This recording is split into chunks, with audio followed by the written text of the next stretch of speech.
ثواب کی یہ تقریب سعید ہے جو میرے بھائیوں نے اپنے والد گرامی اور اپنے بڑے بھائیوں کی روح کو ایصال ثواب کے لیے منعقد کی ہے، اور ربیع النور کی نسبت سے اسے محفل میلاد مصطفیٰ کا نام دیا گیا ہے۔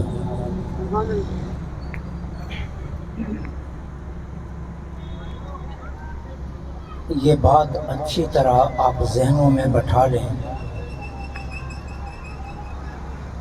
اگر آپ چاہتے ہیں کہ مرنے کے بعد آپ کی اولادیں آپ کو یاد رکھیں، اگر یہ چاہتے ہیں کہ مرنے کے بعد آپ کی اولادیں آپ کے لیے ایصال ثواب کرتی رہیں، اگر آپ یہ چاہتے ہیں کہ مرنے کے بعد آپ کی قبر کا نشان مٹے نہ بلکہ نسلیں اس پر حاضری دے کر اس نشان کو ثابت رکھیں، تو پھر دو کام اپنی زندگی میں ضرور کر کے جانا۔ پہلا کام یہ ہے کہ اپنی اولادوں کی تربیت صحیح کر کے جانا۔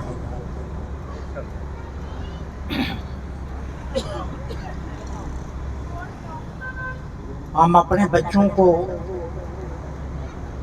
English, math, physics, chemistry, biology یہ علوم تو پڑھا دیتے ہیں، لیکن کتنے افسوس کی بات ہے کہ ہم اپنے بچوں کو صحیح قرآن بھی نہیں پڑھاتے۔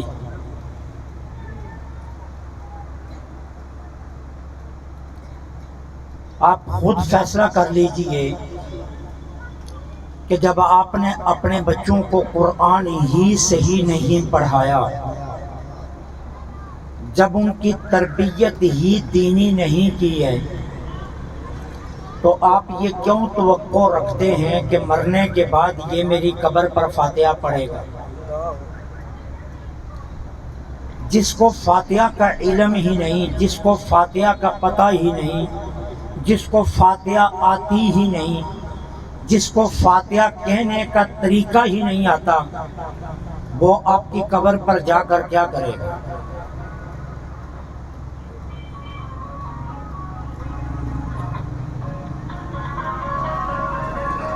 ہم اپنی اولادوں کو اچھا بزنس، اچھا مکان، اچھی رہائش، اچھی گاڑی، اچھا سٹیٹس دینے کی کوشش کرتے ہیں۔ کاش ہماری سوچ یہ ہوتی کہ ہم اپنے بچوں کو اچھا دین دے کر جائیں، لیکن ادھر ہمارا دھیان نہیں جاتا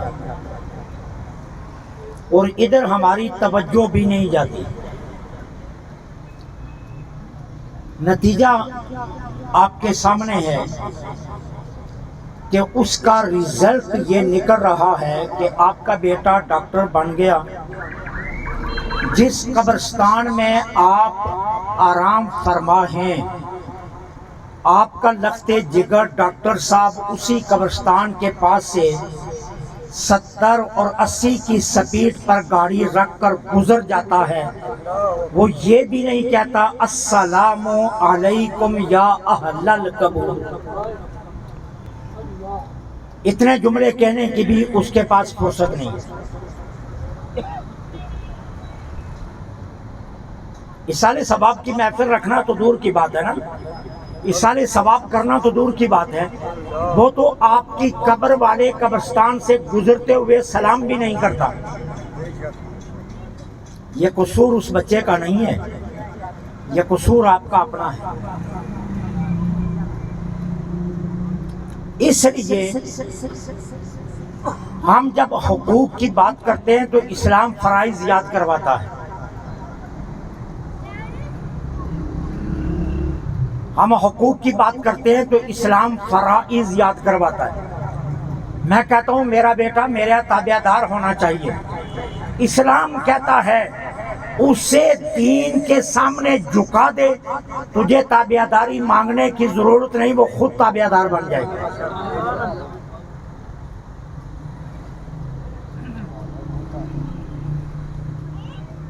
بچہ پیدا ہو، ماں باپ پر فرض ہے اس کا اچھا نام رکھے. یہاں جتنے ہم بیٹھے ہیں آپ یقین اور ایمان سے بتائیے، کیا کبھی کسی کے دل میں یہ آواز مچلی میں اپنے بیٹے کا نام ابراہیم رکھوں، اسماعیل رکھوں، یونس رکھوں، یوسف رکھوں، زکریا رکھوں، یحییٰ رکھوں، الیاس رکھوں، خضر رکھوں، موسیٰ رکھوں، عیسیٰ رکھوں؟ نہیں آتا. 1,24,000 صحابہ ہیں. حضور فرماتے ہیں اللہ نے اپنی ذات کے لیے مجھے چنا اور میرے لیے میرے صحابہ کو چنا. اب صحابہ کے نام ہم نہیں رکھتے، انبیاء کے نام ہم نہیں رکھتے. اب ہم نام کس کے رکھتے ہیں؟ ایکٹروں کے، کرکٹروں کے، ڈائریکٹروں کے، اداکاروں کے، سیاستدانوں کے، سائنسدانوں کے نام ڈھونڈ کر رکھتے ہیں. کیا ہمارے پاس انبیاء کے نام نہیں ہیں؟ ہماری ابتدا یہاں سے غلط ہے. اسلام یہ کہتا ہے کہ بچہ 7 دن کا ہو جائے تو اس کا عقیقہ کیا جائے. بیٹے کے لیے 2، بیٹی کے لیے 1 جانور، اور اگر 2 کی ہمت نہیں ہے تو بیٹے کے لیے بھی 1 کی اجازت ہے. اسلام کہتا ہے بیٹے کے لیے بھی 1 کر سکتے ہو اگر 2 کی ہمت نہیں ہے تو. اب ہم کیا کرتے ہیں؟ عقیقے کی باری آئے، پیسے نہیں ہیں، ہمت نہیں ہے، توفیق نہیں ہے، لیکن جب 40 دن کے بعد ہم اسی بیٹی کو اپنے گھر سے رخصت کرنے لگتے ہیں تو ہم 40,000 کے کھلونے دے کر بیچتے ہیں. بستر ہے، بچے کے کھلونے ہیں، بچے کی ضروریات زندگی ہیں، 3-4 ہزار کے پیمپر ہیں، اور کیا کچھ نہیں ہے جو ہم اس کے ساتھ سمیٹ کر واپس نہیں بیچتے. اور سال کے بعد 30-40 ہزار روپے کی سالگرہ بھی کر لیتے. اب سالگرہ اسلام میں نہیں ہے. یہ جو ہم نے طوفان رکھا ہے یہ نہیں ہے. اسلام کہتا ہے عقیقہ کرنا چاہیے. اب عقیقے کے پیسے ہمارے پاس نہیں ہیں. اب ابتدائیں ہم خود غلط کر رہے ہیں، ابتدائیں ہم خود غلط کر رہے ہیں. اسلام کیا کہتا ہے؟ بچہ 7 برس کا ہو جائے اس کی انگلی تھامو، اسے سب سے پہلا راستہ جو یاد کرواؤ وہ راستہ مسجد کا ہونا چاہیے. اسلام یہ کہتا ہے. ٹھیک ہے، ہم اپنے بچے کو پہلا راستہ نانوں کے گھر کا، ماموں کے گھر کا، خالہ کے گھر کا، اور پھر سکول کا یاد کروا دیتے ہیں، مسجد کا یاد نہیں کرواتے.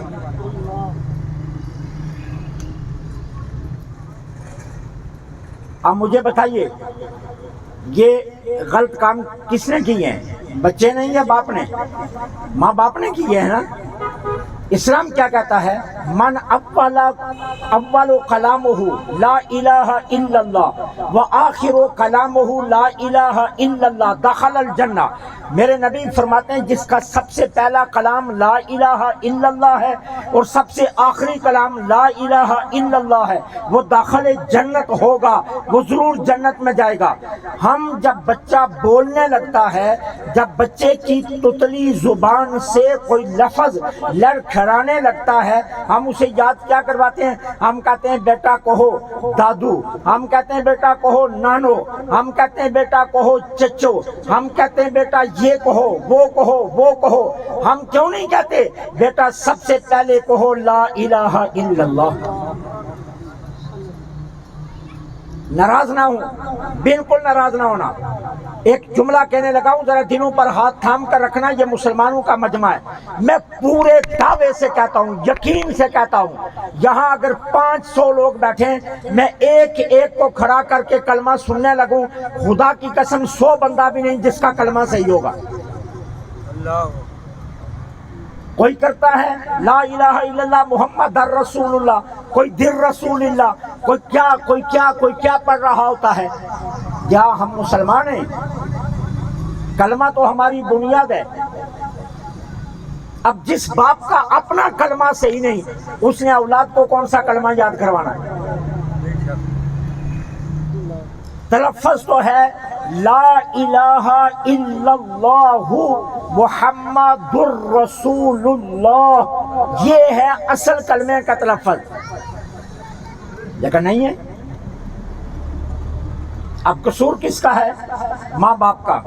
لیکن کیا ہوتا ہے، یہی بچہ جب جوان ہو گیا، اب سٹیٹس دینے کی باری آ گئی.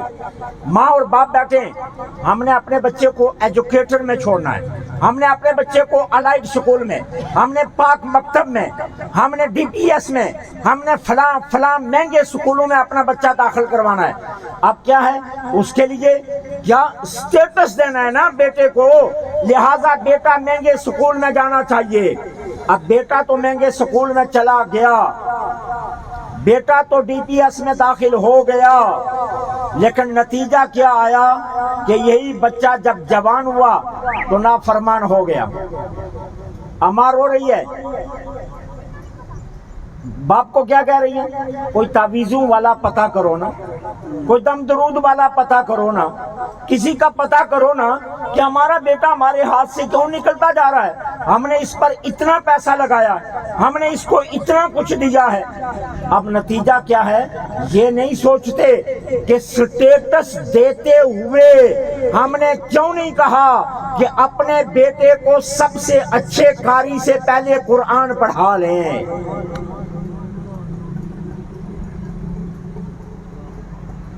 ہمارے بیٹے کا قرآن کا تلفظ عمدہ ہونا چاہیے، ہمارے بیٹے کا قرآن کا الفاظ بہترین مخارج و صفات کے حامل ہونے چاہیے. اس کی طرف ہمارا دھیان نہیں جاتا، ادھر ہم نہیں جاتے. سٹیٹس نام رکھا ہے کس کا؟ بزنس کا، مکان کا، بنگلے کا، کوٹھیوں کا.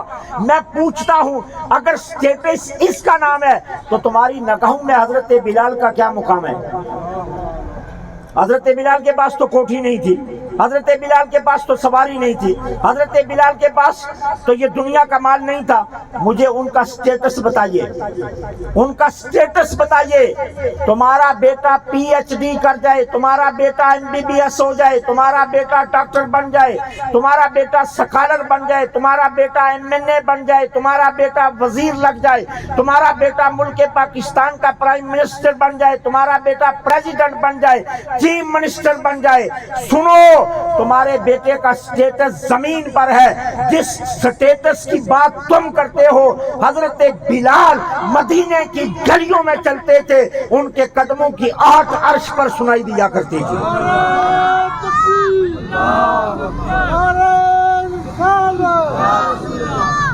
سٹیٹس اس کا نام ہے. یہ بھی کوئی سٹیٹس ہے جس کو تم لے کر پھرتے ہو، سٹیٹس. یہ کوئی سٹیٹس نہیں.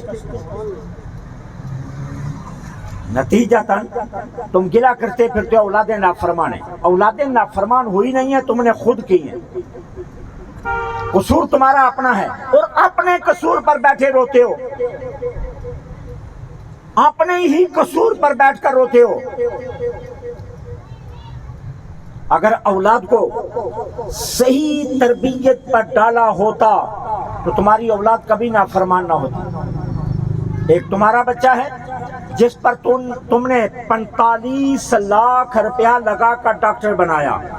اگر مدینہ یونیورسٹی کی بات کی جائے تو 1 کروڑ روپیہ لگتا ہے. اگر سرکار کی بات کی جائے تو چلو لاکھوں میں لگتے ہیں. اگر دیگر پرائیویٹ اداروں کی بات کی جائے تو کم سے کم جو سستا ترین ایم بی بی ایس ہے جس ادارے میں وہ تقریباً 50 لاکھ میں ڈاکٹر تیار ہوتا ہے. اب باپ نے، ماں نے 50 لاکھ کی قربانی دی ہے اور پھر بیٹے کو ڈاکٹر بنایا ہے اور یہ سٹیٹس دیا ہے آپ نے بیٹے کو کہ میرے بیٹے کا کا یہ سٹیٹس ہے، لیکن آپ کا بیٹا اس کمال کو پہنچ سکتا ہے؟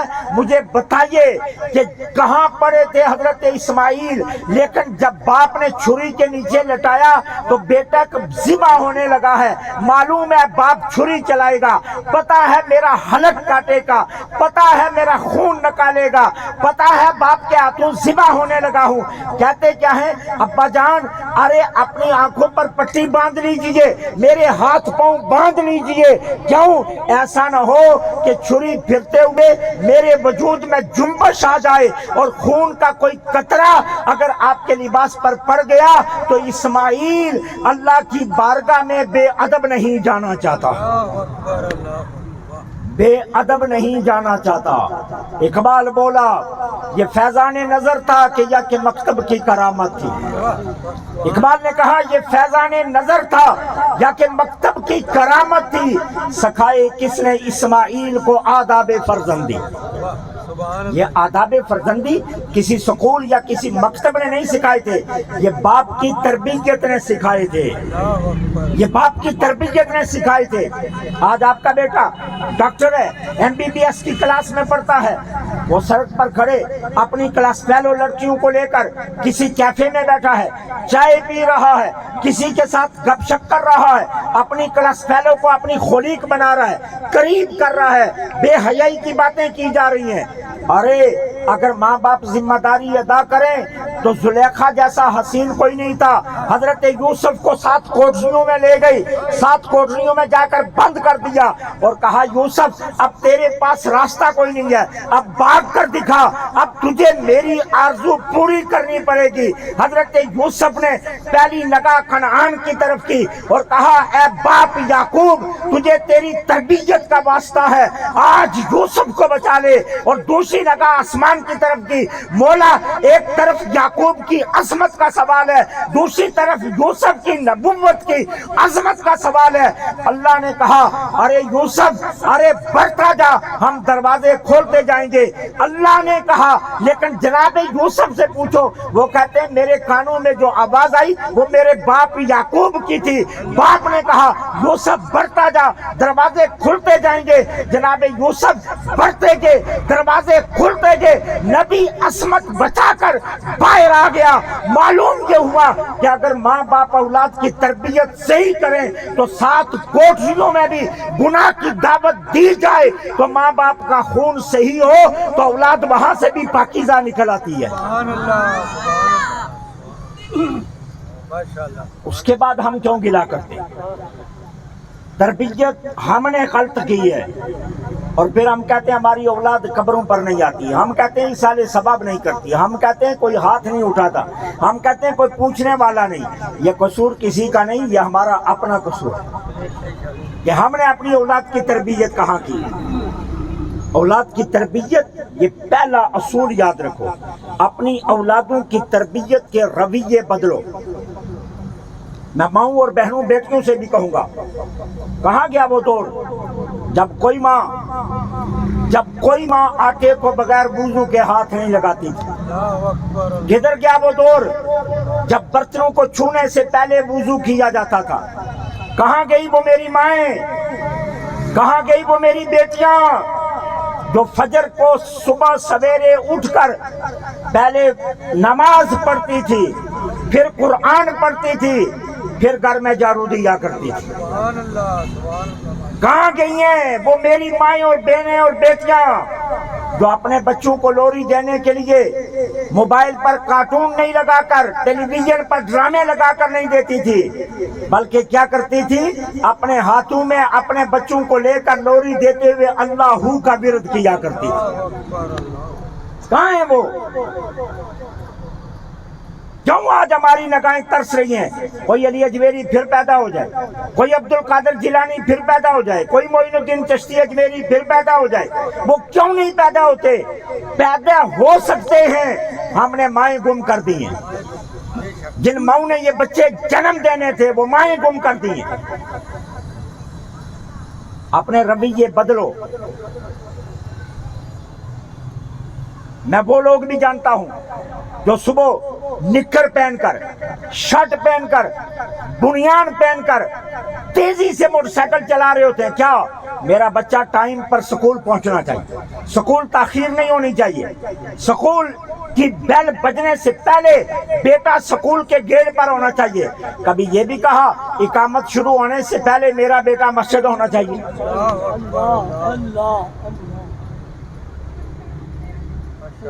کتنے باپ ہیں جو یہ کہتے ہیں کہ اقامت شروع ہونے سے پہلے میرا بیٹا مسجد ہونا چاہیے؟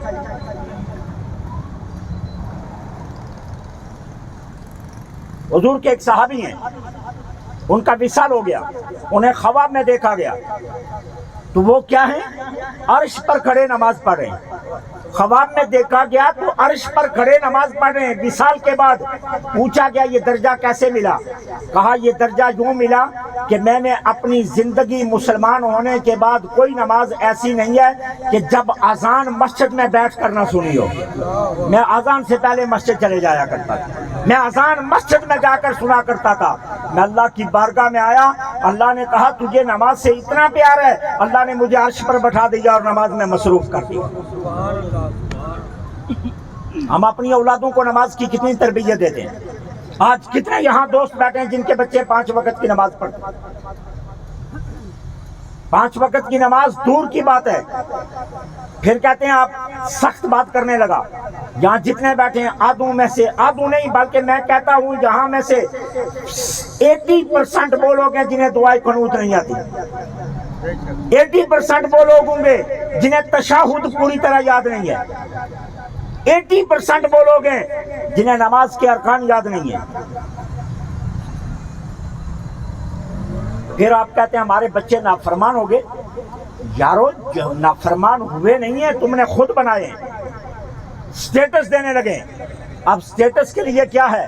حلال و حرام کی تمیز ختم، حلال و حرام کا کوئی کنسپٹ نہیں ہے ہماری قوم میں۔ جہاں سے جو ملا اسے کھینچ لو، جتنا ملا اسے کھینچ لو۔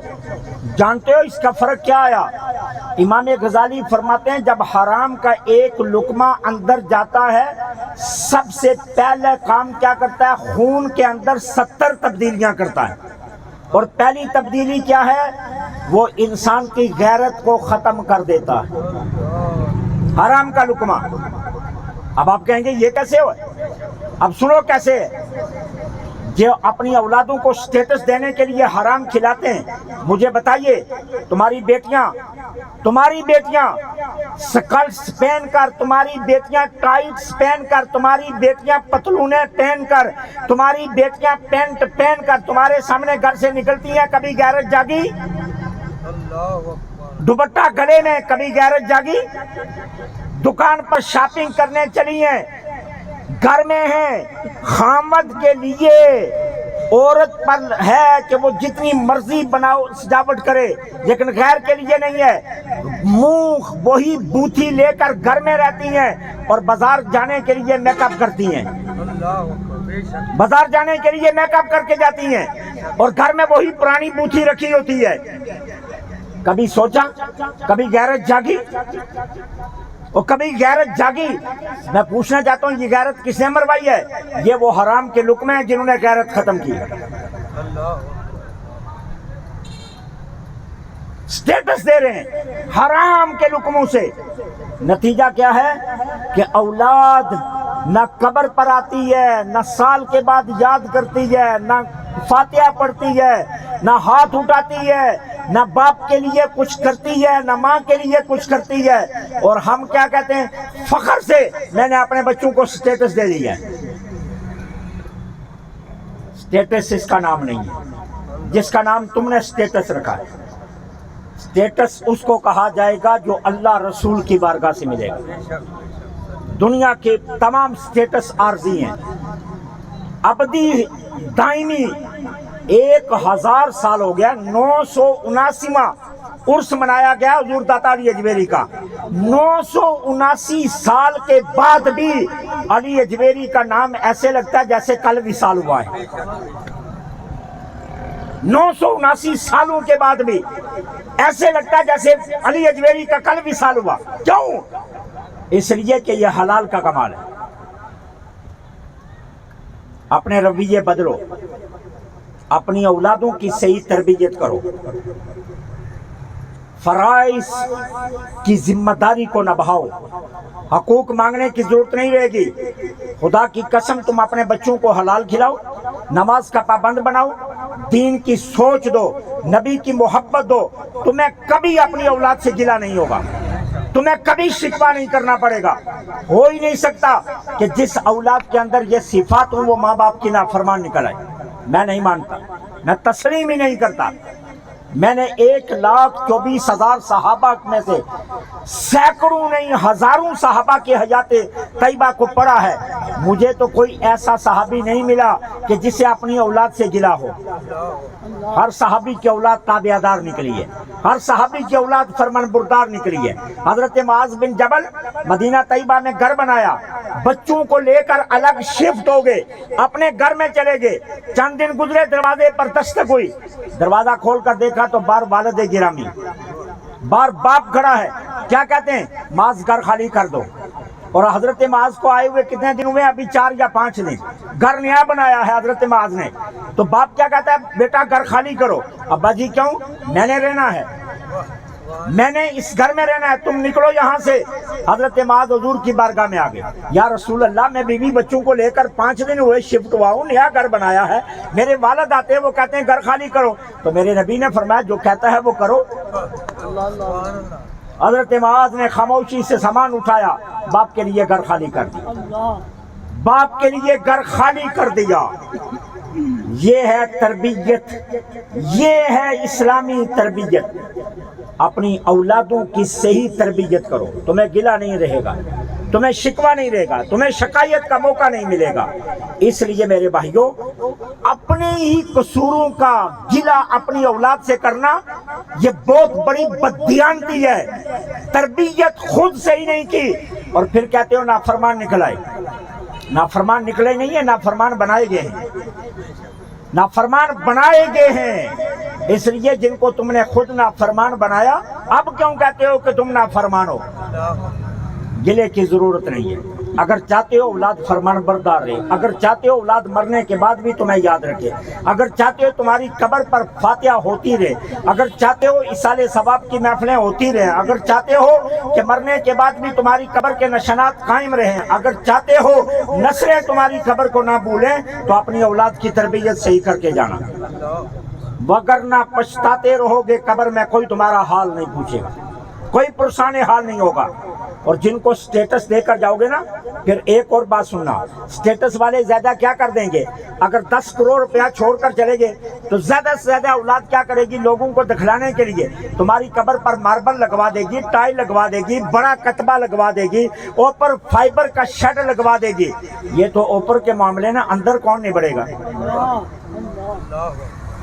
کہانی اوپر کی تو ہے ہی نہیں، کہانی تو اندر کی ہے۔ اندر کون نبڑے گا؟ سوال یہ ہے کہ اندر کا معاملہ کس کا ہے، وہ ذمہ داری کون اٹھائے گا؟ سیدہ کائنات، مخدومہ کائنات، شہزادی کونین، محسنہ کائنات سیدہ فاطمہ الزہرا کی قبر مبارک جنت البقیع میں دیکھی ہے؟ پکی نہیں ہے، کچی ہے، مٹی ہے، کوئی کتبہ نہیں لگا ہوا، کوئی نشان نہیں ہے، لیکن اوپر تو کچی ہے، لیکن اندر پوری جنت ہے، اندر پوری جنت ہے۔ معاملہ اندر کا ہے، معاملہ باہر کا نہیں ہے۔ سٹیٹس وہ دو اپنی اولادوں کو کہ تمہاری اندر کی قبر کو سنواریں، باہر کو نہ سنواریں۔ باہر ٹائل بے شک نہ لگے لیکن اندر روشنی ہونی چاہیے، باہر بے شک ماربل نہ لگے لیکن اندر پختگی ہونی چاہیے، باہر بے شک شیڈ نہ لگے لیکن اندر جنت کا بستر ضرور ہونا چاہیے۔ اپنی اولادوں کی تربیت اس انداز سے کر کے جاؤ۔ میری دعا ہے اللہ کریم مجھے آپ کو عمل کی توفیق عطا فرمائے۔ وما علینا الا البلاغ۔